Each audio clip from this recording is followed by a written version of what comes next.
یہ بھائی نے فرمایا کہ کیا میں کاروبار کرنے کے لیے بینک سے قرض لے سکتا ہوں؟ یقیناً اس پہ سود دینا ہوگا، تو اس کی کیا شرعی حیثیت ہے؟ دیکھیں، شریعت منع کرتی ہے آپ بینک سے جو بھی قرضہ لیں گے، یقینی سی بات ہے کہ اس پر آپ ایک باقاعدہ سودی معاہدہ ہوگا۔ پہلے تو معاہدہ کرنا ہی حرام، پھر آپ باقاعدہ فزیکلی طور پہ اس سود کو ادا بھی کریں گے تو آپ کا دینا حرام، بینک کا لینا حرام۔ اور نبی کریم صلی اللہ علیہ وسلم نے ارشاد فرمایا کہ اللہ تبارک و تعالی نے سود لینے والے، دینے والے، اس پر گواہ بننے والے اور اس کو لکھنے والے پر لعنت فرمائی ہے، اس لیے اس سے اجتناب کیجئے۔ اور میں الحمدللہ چونکہ ایز اے مفتی ورک کر رہا ہوں، ہزاروں لوگ ہم سے مشورے کرتے ہیں، اور میں معاشرے میں بہت گہری نظر سے مشاہدہ کرتا ہوں۔ میں نے یہ دیکھا ہے کہ جو اس طرح وعدہ سود پہ قرضے لے کے کاروبار کرتے ہیں، کوئی 100 میں سے کوئی ایک ہوگا جو کامیاب ہوگا، ورنہ 99% اور قرضوں کی دلدل میں گرتے ہیں، کیونکہ سود جس چیز میں ملے گا اس کو تباہ کر دے گا، بے برکتی پیدا ہوگی۔ اور اللہ تبارک و تعالیٰ، کیونکہ قرآن پاک کی آیت کا مفہوم ہے کہ اللہ تعالیٰ تجارت کو بڑھاتا ہے اور سود کو مٹاتا ہے۔ تو جو آپ تجارت کریں گے حلال طریقے سے وہ بڑھے گی، لیکن اگر سود لیتا ہے انسان تو وہ تباہ و برباد ہو جاتا ہے۔ اور اگر تباہ و برباد ہو، میں پھر بھی کہتا ہوں کہ یہ پھر اللہ نہ کرے کوئی لے، لیکن جو ہوا میں کہتا ہوں اس کے لیے یہ اچھا ہے۔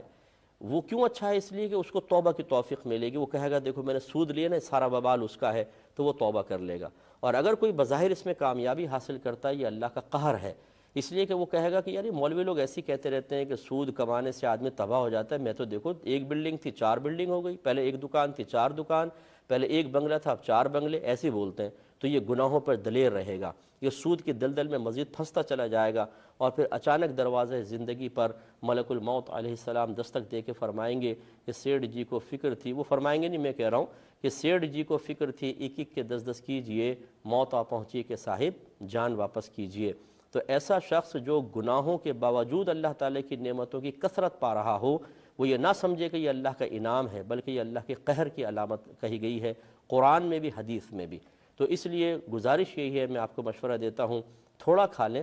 اپنی آسائشیں کم کر لیں، لوگوں کی طنز برداشت کر لیں، لیکن حلال کھائیے، انشاءاللہ سرخرو رہیں گے دنیا میں بھی آخرت میں بھی۔ اور یہاں لوگوں کو دکھانے کے لیے، بیوی کے چہرے پر پھیلی ہوئی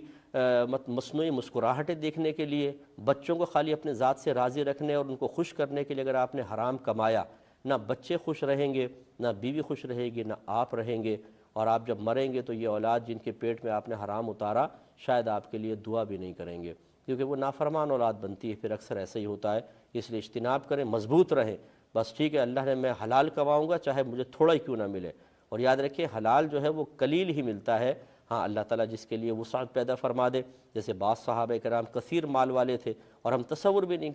کر سکتے کہ خدا نخواستہ انہوں نے کوئی حرام کی آمیزش کی ہوگی۔ اللہ تعالیٰ دینے پہ قدرت رکھتا ہے، رزق حلال بھی وافر مقدار میں عطا فرما سکتا ہے، لیکن اکثر اس کا ضابطہ قاعدہ یہی نظر آتا ہے، اس کی عادت جاریہ یہی نظر آتی ہے کہ حرام تیزی کے ساتھ آتا ہے ہماری طرف اور حلال تھوڑا تھوڑا آتا ہے، لیکن تھوڑے پہ قناعت کر لینے والا کامیاب ہوگا، زیادہ اور حرام کو حاصل کرنے والا دنیا میں بھی بے سکون رہتا ہے اور آخرت میں بھی تباہ ہوگا۔